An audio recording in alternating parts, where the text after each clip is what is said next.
저 같은 초보자들한테는 주식은 타이밍이 아니라 타임이에요, 타임. 네. 무조건 기다려야 돼요.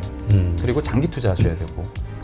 그러니까 첫 번째는 재무제표 모르면은 절대로 그 종목엔 투자하지 말라. 그리고 두 번째는 절대로 올인 투자하면 안 된다.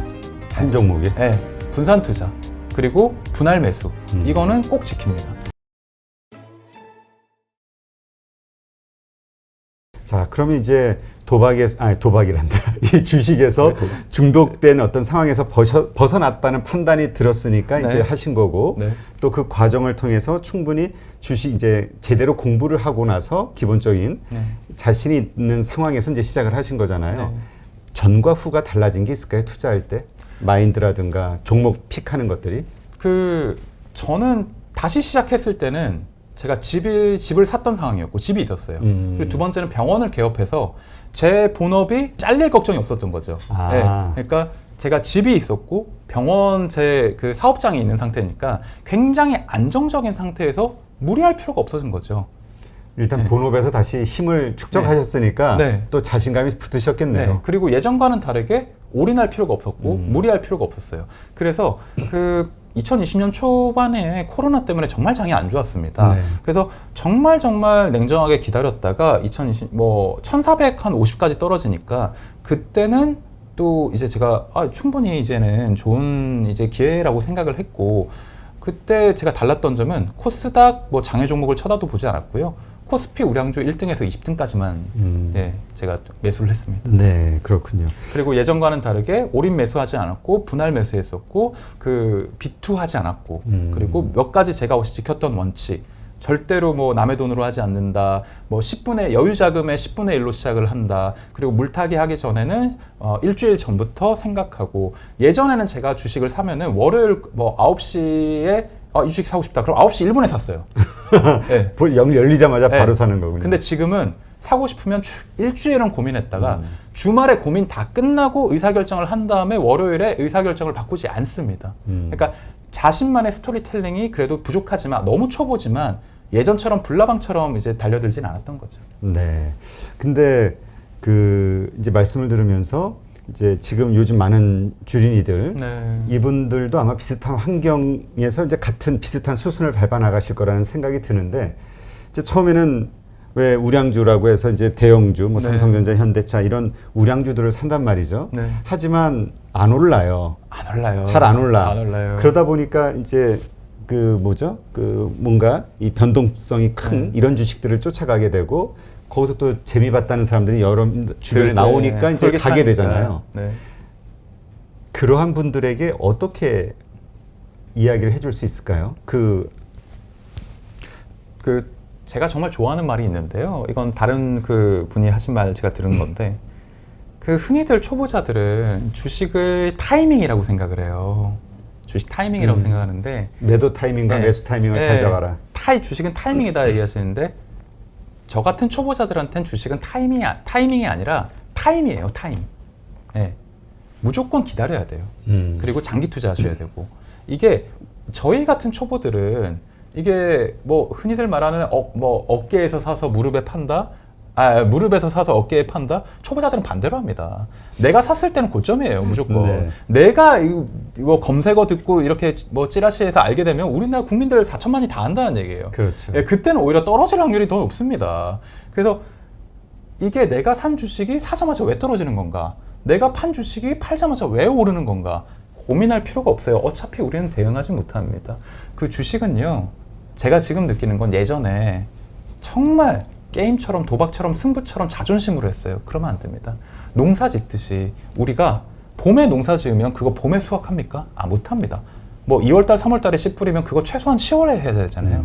최소한 2분기는 지나야 돼요. 최소한 6개월은 기다려야 어떻게 보면 이 시장의 결과를 알 수가 있고, 적어도 스스로 내 자신한테 부끄러운 투자는 하면 안 돼요. 제가 욕망에 빠졌을 때는 내가 해놓고도 이걸 왜 했지? 내가 미쳤었나? 이런 투자를 했었어요. 근데 결과에 상관없이 내가 기다릴 수 있는 투자, 내가 미래의 나한테, 현재의 나한테 부끄럽지 않을 수 있는 투자를 하려면 인내심을 가져야 된다는 말씀을 꼭 드리고 싶습니다. 그렇다면 이제 아까 몇 가지 투자 원칙을 말씀해 주셨는데, 네네. 이제 그러한 어떤 인구의 과정을 거치면서 이제 네. 다시 주식 투자를 하기로 결심하셨을 때는 또 이유가 있을 건 아닙니까? 네. 그리고 그 시작할 때 어떤 마음가짐, 뭐 투자 원칙. 네. 그 아까 잠깐 몇 가지 얘기하셨는데 그 투자 원칙들 어떤 세우신 게 어떤 게 있는지 좀 자세하게 설명을 좀 해주시죠. 뭐 전부 다 아는 겁니다. 전부 다 아는 거예요. 예전에는 근데 제가 진짜 부끄럽지만 외국인 투자 비중이나 PBR, PER이 뭔지 전혀 생각도 안 하고 이게 뭔지도 모르겠었어요. 그러니까 첫 번째는 재무제표 모르면은 절대로 그 종목엔 투자하지 말라. 아, 예. 재무제표를 일단 예. 확인하고. 재무제표 반드시 확인. 근데 안 해서요. 한 100번, 1000번 얘기해도 안 하세요. 그 네이버 증권만 들어가도 나올 수 있는 재무제표는 그걸 예전에는 돈 주고 샀었어요. 구독했어야 됐잖아요. 근데 지금은 레포트도 다 나보고 다 볼 맞아요. 수가 있는데 그걸 안 보세요. 그거는 뭐 이런 거 시시콜콜한 거 다 봐. 그냥 하는 거지. 이런 분들이 너무 많으세요. 재무제표 안 보면 절대로 주식하지 말아야 돼요. 네. 그리고 두 번째는 절대로 올인 투자하면 안 된다. 한 종목에. 네. 분산 투자. 그리고 분할 매수. 이거는 꼭 지킵니다. 분산 투자는 몇 종목에 분산 투자하세요? 저는 지금 최소한 15개에서 20개. 아, 네. 너무 많은 거 아니에요, 관리하기? 네, 그 중에 그러니까 제가 관리할 필요가 없어요. 왜냐면은 제가 하는 15종목에서 20개에서 지금 좀 낮췄는데 그 중에 한 6개는 ETF입니다. 네, 그리고 이게 세 번째인데 내가 모르면 ETF를 하시면 돼요. 왜냐면 저는 아무리 생각해도 절대로 주식 고수가 아니거든요.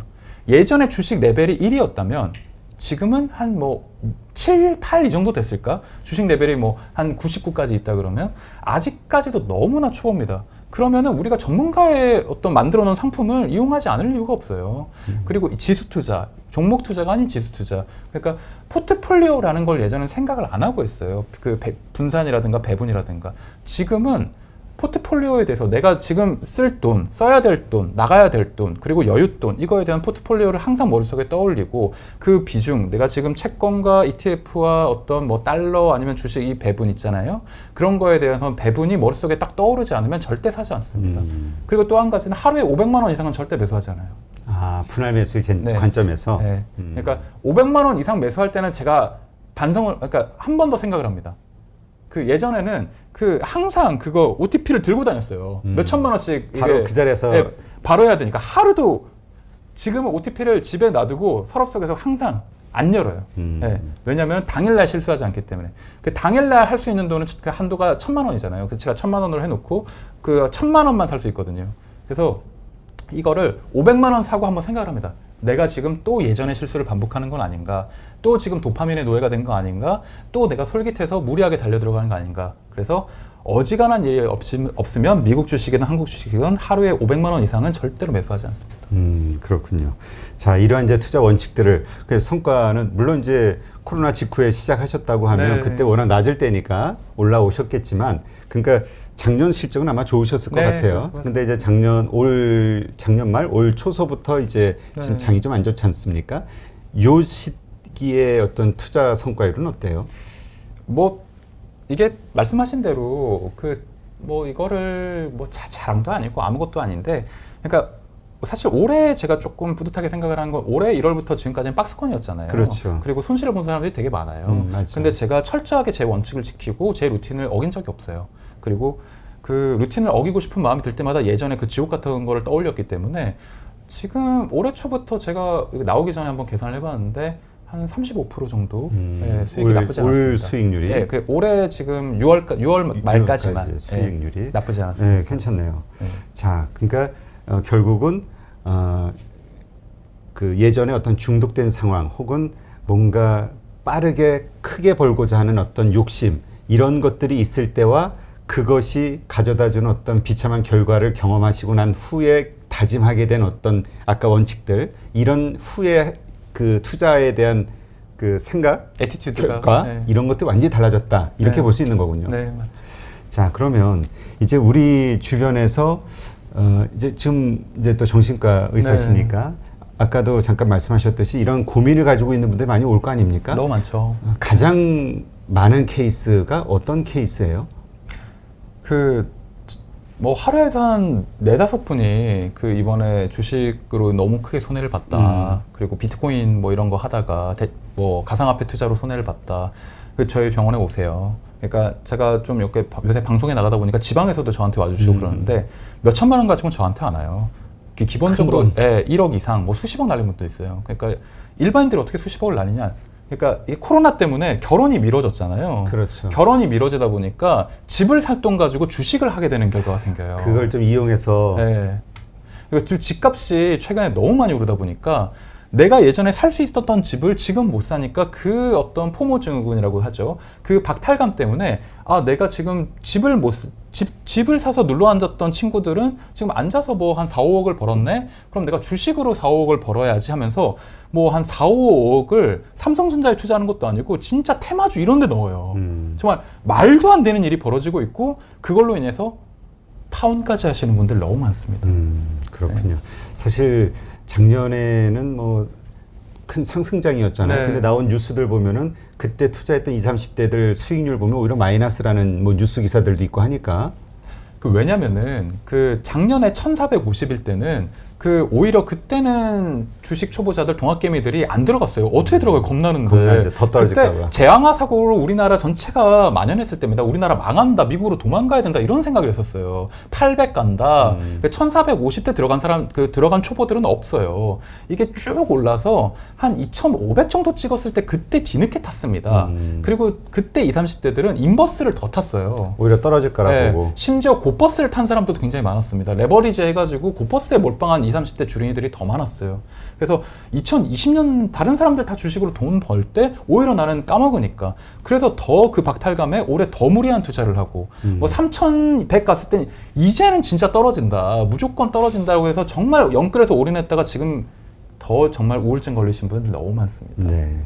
자, 그러면 일단 이런 분들 그러니까 아까도 잠깐 얘기하셨듯이 이 상실감이 정말 큰 거잖아요. 네, 그렇죠. 뭔가 주변 사람들 다 보면은 그런 상황에 어려운 상황에 빠질수록 남들 잘 된 얘기밖에 더 안 보이거든요. 그렇죠. 네. 그게 더 내가 쓸모 없어지고 네. 정말 막 자책감. 어리석다는 생각이 드는데 이러한 생각에서 탈출해서 새로 시작할 수 있는 왜냐면 너무 막연하고 너무 늦은 것 같다는 생각 때문에 잘 못하잖아요. 어떻게 다시 시작할 수 있는 힘을 얻을 수 있을까요? 이게 우선 자기 비하, 자책에서 벗어나야 됩니다.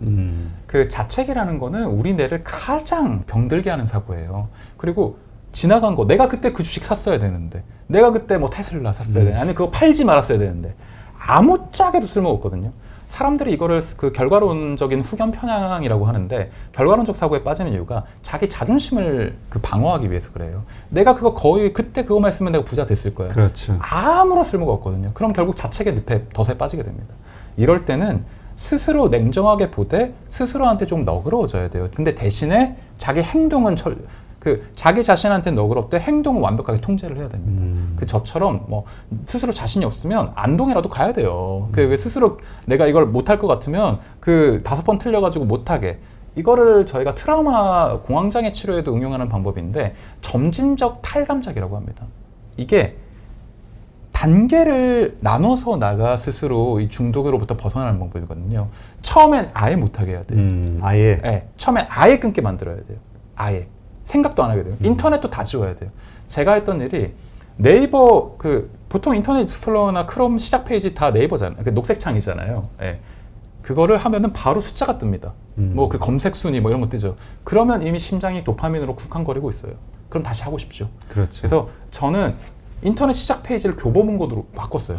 교보문고. 네. 네.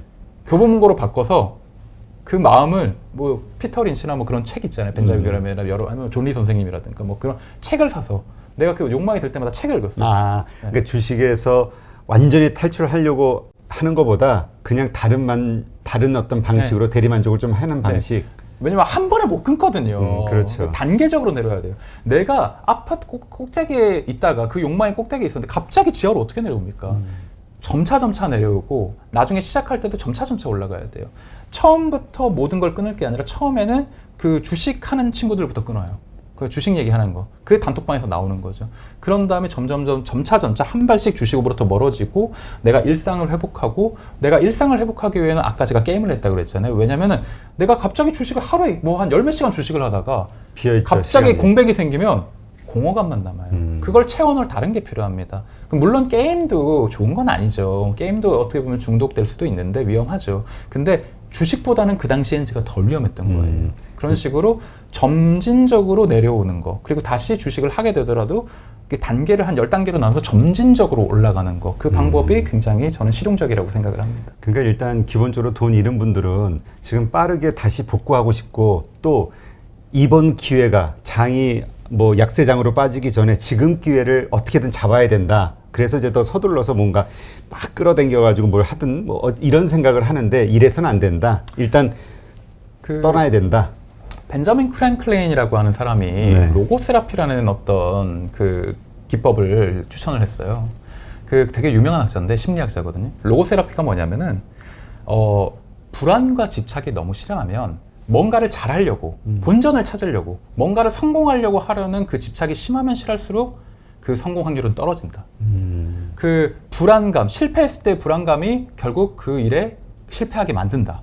그래서 인간이 과도하게 집착하고 욕망을 원하면은 오히려 그것 때문에 내 뇌의 집중력과 수행력, 사고력, 인지력 이런 게 떨어져요. 네. 그러니까 그 집착으로부터 자유로울 수 있어야 불안해지지 않고, 내가 지금 당장 본전을 회복하겠다 그 마음으로부터 벗어나야 오히려 나중에 회복할 수 있는 가능성이 생긴다는 거죠. 네. 일단은 본인이 일단 첫 번째 중독됐다라고 판단되거나, 아니면 지금 큰 손실을 보고 어떻게 복구를 해야 될 것인가 초조한 마음을 가지고 있는 분이라면 지금 이야기하신 이런 것들을 점검하면서 좀 뒤로 물러날 필요가 있다. 이렇게 봐야겠네요.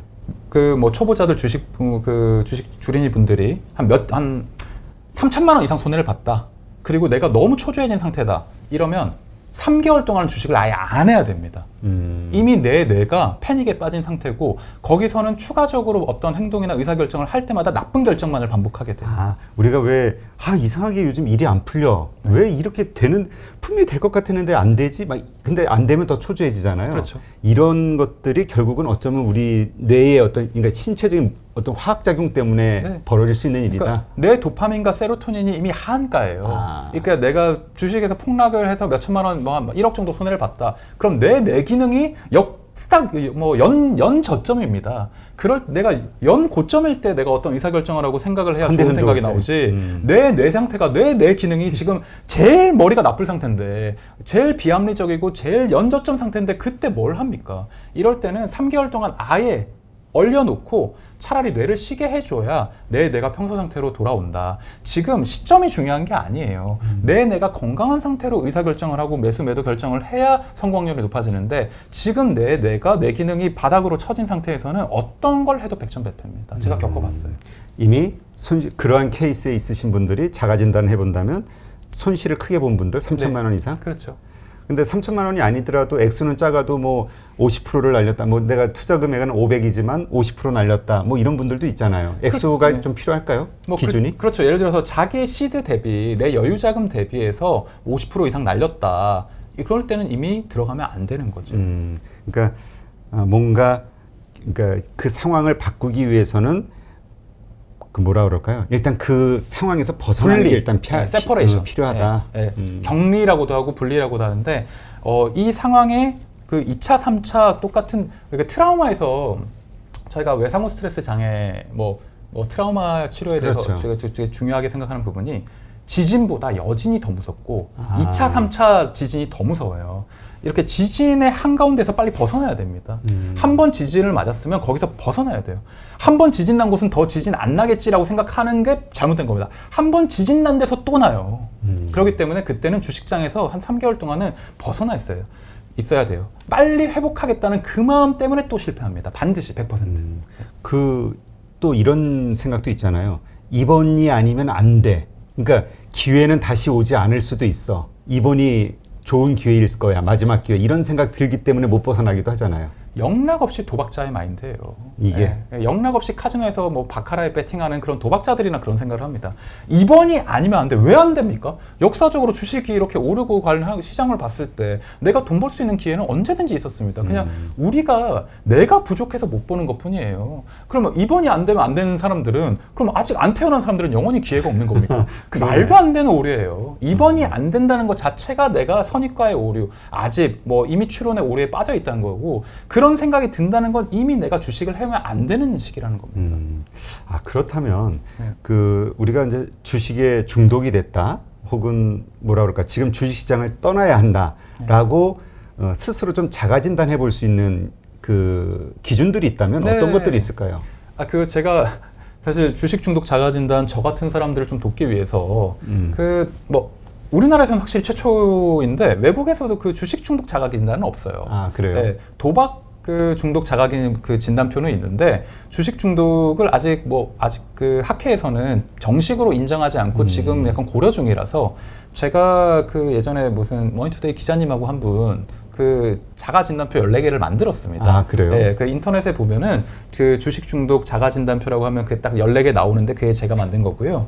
거기서 중요한 것만 몇 개 말씀드리면 주식 때문에 친구, 가족, 연인한테 거짓말을 하거나 싸운 적이 있다. 네, 이걸로 크게 싸운 적이 있다. 아까 뭐 얘기하셨듯이 데이트 해야 되는데, 아니 무슨 저녁 약속을 했는데, 아니 점심 약속을 했는데, 나 지금 뭐 바빠서 뭐 일이 생겨서. 그리고 와이프가 있는데 와이프 애 좀 봐달라 그러는데 집에 와서도 계속 밤에 미국 주식한다고 신경도 안 쓰고 있는 거예요. 그래서 그 주식 때문에 대인관계에서 갈등이 문제가 생긴다. 그게 1번이고요. 네. 두 번째는 주식 때문에 지가 결근 근무태도 지적을 받은 적이 있다. 아하. 직업적으로 문제가 생긴다. 저 같은 본업에서. 경우도 있었죠. 그리고 세 번째는 신용 미수나 레버리지 이런 거에 고위험 상품에 투자한다거나 남의 돈으로 투자한다. 이런 위험을 하고 있느냐, 위험을 지고 있느냐, 이런 게 또 세 번째고요. 네 번째는 월요일이 무서운 사람들이 있어요. 네. 그러니까 주말에 시작하는 거. 주말에 편한 게 아니라 월요일 주식이 어떻게 될지 무서워가지고 주말에 마음이 더 불편해요. 네. 이런 사람들이 있어요. 그리고 이게 네 번째고, 다섯 번째는 하루 종일 주식창을 쳐다본다. 밥 먹을 때도. 스마트폰 가지고도 계속 보죠. 하루 종일. 업무할 때도 몰래 보고 밥 먹을 때도 주식창 계속 스마트폰 어플을 켜가지고 주식을 확인한다.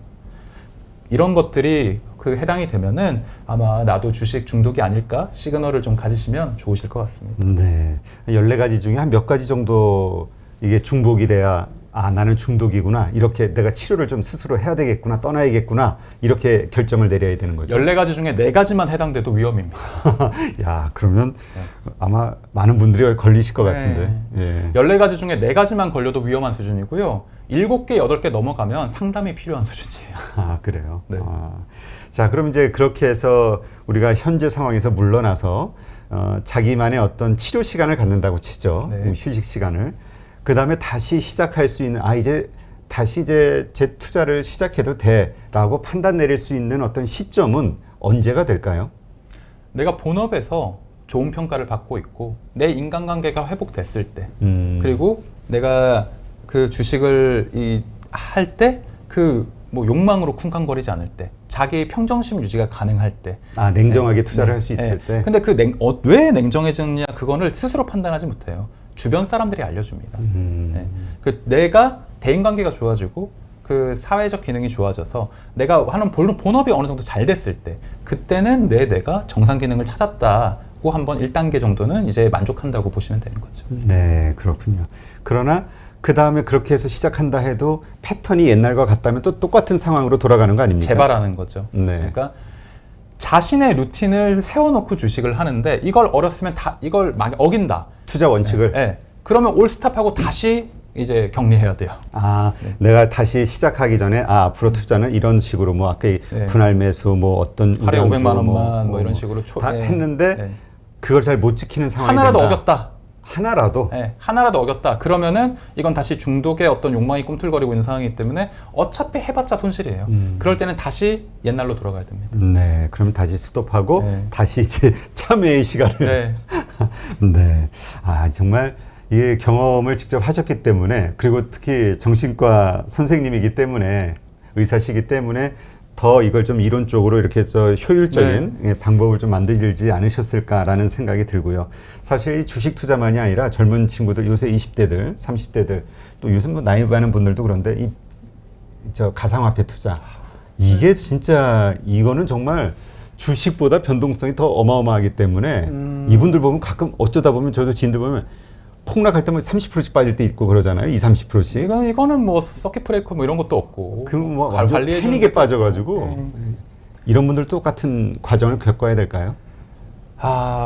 제가 좀 엄밀하게 말씀드리자면 주식은 투자의 영역인데 그 가상화폐는 투자의 영역이라고 볼 수 없어요. 예, 이거는 아예 그냥 아직까지는 이게 좀 조심스러운 어떤 제 개인의 의견이긴 하지만 가상화폐는 이게 투자로서 뭐 보통 우리가 투자라고 하면 코스톨란이 달걀 모양해가지고 부동산, 뭐 주식, 채권, 뭐 현금, 달러 뭐 이렇게 네 개의 축이라고 하잖아요.